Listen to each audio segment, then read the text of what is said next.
Hay una comparación, hermanos, que nos puede ayudar a entender la importancia que Israel le daría a la tierra. Y creo que es una comparación con la que estamos familiarizados. Cuando un barco se perdía en los mares en la antigüedad, en medio de las tormentas y el peligro de los piratas, había unas palabras que devolverían la alegría y la paz a los marineros. Y tenemos un vistazo de eso también en el libro de los Hechos de los Apóstoles, cuando llega ese gran viento y quedan a la deriva sin esperanza, aparentemente hasta que Dios habla a Pablo y le dice que se van a salvar él y todos los que están en la tripulación. ¿Cuáles son esas palabras que devolverían la alegría y el ánimo, aun si los marineros se hubieran quedado sin comida por mucho tiempo? Tierra a la vista, tierra a la vista. Y eso es no solo, hermanos, algo que Israel podría decir, una tierra a la vista, sino que Israel iba a decir, esta tierra es ahora nuestra, es nuestra tierra, es la heredad que Dios nos dio, una tierra para que habitemos con Él. Y esa expresión de tierra a la vista, con otras palabras, es lo que encontramos comenzando con este capítulo. El libro de Josué tiene una progresión y una estructura que es muy clara. En los primeros 5 capítulos, el tema del que se habla es, hay que cruzar hacia la tierra. Cruzar es el verbo que aparece más. Hay que cruzar el Jordán, hay que cruzar la tierra. La segunda sección, capítulos 6 al 12, nos habla de tomar la tierra. Ese es el verbo clave. Primero el pueblo iba a cruzar y luego ¿qué iba a hacer? Iba a tomar la tierra. Capítulos 6 al 12. Capítulos 13 al 21, una sección grande, nos habla de repartir la tierra. Ya pasaron, ya la tomaron, ahora la van a repartir en las diferentes tribus. Y lo que vamos a tener al final, en el capítulo 22 al 24, es como como Josué nos dice que había que adorar a Dios en la tierra. Cruzar, tomar, ¿y en qué parte vamos ahorita? Repartir. Hay que repartir la tierra. Digo esto, hermanos, para que pongamos esto en contexto. Porque pueden parecer capítulos tediosos. ¿Qué tiene que ver que Israel repartiera una tierra en tantos capítulos? ¿Qué tiene que ver eso con nosotros? ¿Qué nos enseña a nosotros? ¿Qué tan importante sería para ellos y cómo esto habla a nosotros?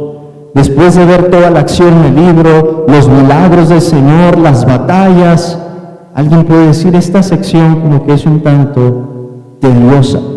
Pero para entenderla debemos recordar que esa promesa de la tierra había comenzado mucho tiempo atrás y en nuestras Biblias, en el libro de Génesis. Esa promesa a Abraham, Dios le prometió bendición, Dios le prometió una tierra y Dios le prometió descendencia. Abraham tuvo un pequeño vistazo de eso, compró una heredad para sepultar a su esposa en la cueva de Macpela, que pertenecía al territorio de Canaán, y aparentemente no vio en vida más que eso, aunque él sabía por la promesa de Dios que esa tierra que había pisado con la planta de su pie sería para su pueblo. Generaciones después, Israel está por ver el cumplimiento de esa promesa. Es un punto en el que podemos decir, por fin, después de toda esa emoción que venía desde Génesis capítulo 15, podemos decir, por fin el pueblo tiene la tierra. Recuerden lo que pasó con Moisés, una generación quedó postrada en el desierto. Y hasta este momento podemos decir que vemos más claramente el cumplimiento de la promesa de Dios. Ahora, en el libro de Josué hay una tensión y tenemos algo de eso en este pasaje. Algunos pasajes nos hablan de la extensión que Israel había tomado y lo hacen de forma inclusiva para decirnos que Israel poseía toda la tierra. Pero hay otros pasajes, y lo vemos aquí, que nos dicen que había partes que Israel no había tomado y había pueblos a los que Israel todavía no había enfrentado. Hay una tensión en ese sentido en el libro de Josué. Así como la hay en el Nuevo Testamento cuando hablamos de la escatología, el reino ya está aquí, pero hay un sentido en el que todavía no está aquí. Lo mismo pasaba con la tierra. La tierra ya era de Israel, pero aún así faltaban algunas peleas, algunos combates que tenían que librar si iban a ser obedientes. Era una oportunidad en la que se iba a demostrar si estaban creyendo la promesa de Dios e iban a ser obedientes o no habían creído. Y el verbo clave, como he dicho, que aparece en esta sección, se encuentra en el versículo 7, y es el verbo reparte. El pasaje comienza del versículo 1 al versículo 6 con un preámbulo, pero el versículo 7 nos da la clave. ¿Qué es lo que Josué tenía que hacer? Reparte pues ahora esta tierra en heredad a las 9 tribus y a la media tribu de Manasés. ¿Por qué 9:30? Porque las otras se habían quedado al otro lado del Jordán, habían pedido su heredad a las faldas o a las orillas del río. ¿Qué nos enseña, hermanos, entonces el capítulo 13, pensando ya en el tema que tenemos aquí, que se trata de repartir la tierra, pensando que estamos teniendo un vistazo de cómo la promesa de Dios se está cumpliendo? Déjenme mencionar 2 puntos de los que podemos aprender algunas lecciones prácticas. En primer lugar, el capítulo comienza hablándonos de la edad avanzada de Josué y la gran tarea que todavía quedaba por delante. Siendo Josué ya viejo, versículo 1, entrado en años, Jehová le dijo: tú eres ya viejo, de edad avanzada, y queda aún mucha tierra por poseer. Y Dios comienza a describir los límites y los pueblos que todavía hay que poseer. ¿Qué nos dice esto, hermanos? Bueno, en primer lugar, los siervos de Dios también envejecen y mueren. Lo vemos con Moisés, lo vemos ahora con Josué, pero esto nos recuerda varias cosas en el contexto. En primer lugar, que la suficiencia, hermanos, viene de Dios y no de sus siervos. Primero tenemos, por poner un ejemplo, a Abraham, luego tenemos a Isaac, luego tenemos a Jacob, luego tenemos a José, luego tenemos a Moisés, luego tenemos a Josué, y podríamos continuar esa lista.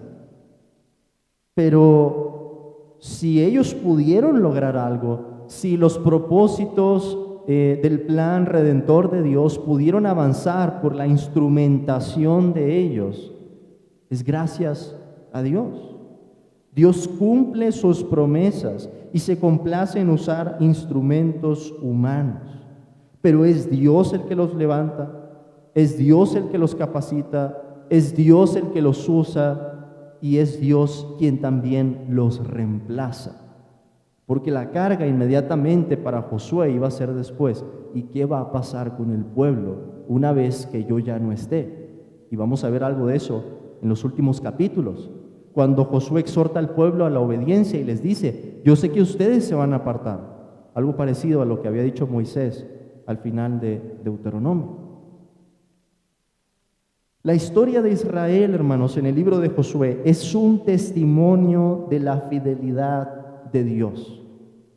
Si hay una gran lección que podemos aprender de todo este libro es: Dios es fiel, Dios cumple su palabra, Dios cumple sus promesas. Y lo mismo podemos decir de la historia de la iglesia en todas las edades. Si resumiéramos la historia de la iglesia desde la perspectiva de Dios, no hablaríamos de los siervos, aunque son instrumentos, son ministros, pero hablaríamos diciendo: la suficiencia, el poder que se está demostrando, la gracia, las proezas, el crecimiento del reino, el avance de la iglesia, es por Dios, es por su poder, es por su gracia y la confianza que tenemos, hermanos, de que su obra va a seguir avanzando, viene de esa convicción que la obra se trata de Dios. Por eso es que el apóstol Pablo dice en su primera carta a los Corintios, ¿qué es Pablo? ¿Qué es Cefas? ¿Qué es Apolos? Solamente siervos de Dios, son ministros.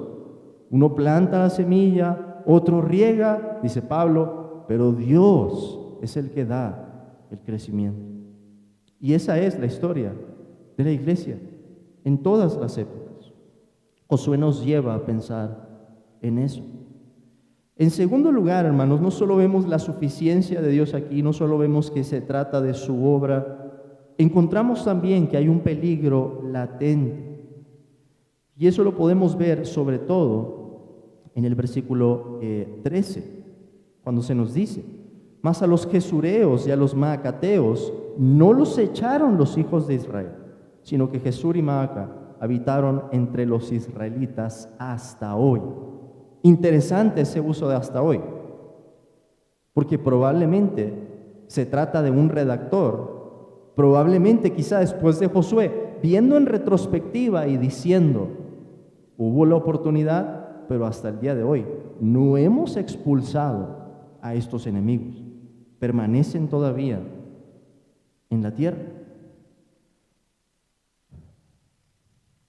En otras palabras, lo que encontramos aquí es un foco rojo. Y esos focos rojos van a ir aumentando conforme avancemos, hermanos, hasta que lleguemos al libro de Jueces. Y cuando llegamos al libro de Jueces, resulta que la situación ya está de cabeza.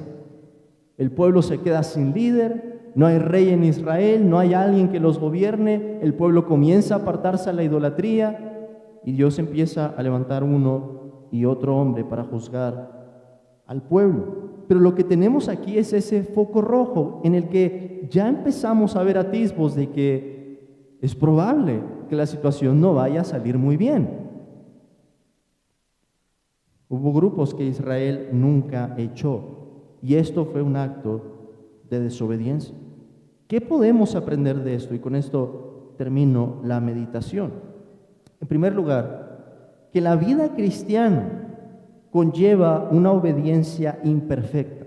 Hay una analogía entre lo que tenemos allí, a manera de principio, y lo que pasa en nuestra vida.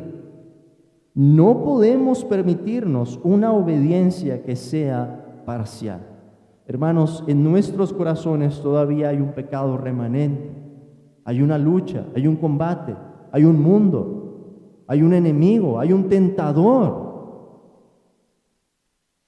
Y no podemos decir que tenemos el triunfo hasta que hayamos terminado la carrera. No podemos caer en semejante ejemplo entonces, como lo vemos en el caso de Israel, de haber obedecido, hermanos, en la parte más grande, porque pasaron a la tierra, porque tomaron la tierra, porque repartieron la tierra. Pero cuando se trató de habitar allí y obedecer a Dios, esa fue la parte que no cumplieron. Les faltó consumar ese triunfo. Habían triunfado en la batalla que aparentemente era más difícil. Y eso nos recuerda, hermanos, que como cristianos no solo tenemos que ser fieles en las cosas más grandes. A menudo puede ocurrir eso en nuestra vida, que cuando llega la prueba más grande o la tentación más grande, nos mostramos avantes y vencemos. Pero cuando se trata de esas pequeñas cosas que tienen la capacidad de minar nuestra comunión con Dios, de minar la iglesia, de minar nuestra familia, no las atendemos. Como cristianos, tenemos que ser fieles en las cosas más grandes, pero también en las cosas más pequeñas, en esas batallas diarias y cotidianas, En esos momentos en los que a lo mejor nos cuestionamos, ¿por qué estoy haciendo todo esto? ¿Por qué tengo que educar a mis hijos? ¿Por qué tengo que mantener una vida espiritual sana y hábitos de gracia buscando al Señor? ¿Por qué tengo que seguir en este trabajo si es tan aburrido, si es tan tedioso, si es tan difícil, si encuentro tanta oposición? Batallas diarias, batallas cotidianas. Hermanos, pero si vamos sumando eso y pudiéramos ver la totalidad de nuestra vida al final, esas pequeñas batallas, esas cosas cotidianas, esas pequeñas situaciones van a terminar definiendo cómo es que se va a ver nuestra vida al final. Oremos que Dios nos dé gracia entonces para que, pensando en esa suficiencia de Dios, pensando en su fidelidad, pensando en su promesa, nos aferremos con más fuerza y pidamos gracia para ser fieles en lo que es grande, pero también en esas cosas pequeñas y cotidianas. Amén, hermanos.